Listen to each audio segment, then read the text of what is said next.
السلام علیکم ورحمۃ اللہ وبرکاتہ۔ الحمد للہ رب العالمین والصلاة والسلام علی رسول الکریم، اما بعد۔ الفصل الثالث من کتاب العلم۔ الفصل الثالث من کتاب العلم، مشکات کی کتاب العلم کا فصل ثالث ہم پڑھنے جا رہے ہیں۔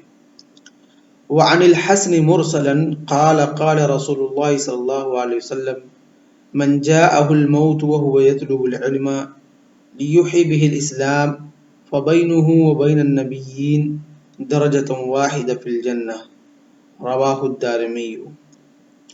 حسن جب بھی کہیں مطلق طور پر حسن کا نام آئے تو اس سے مراد کون ہوتے ہیں؟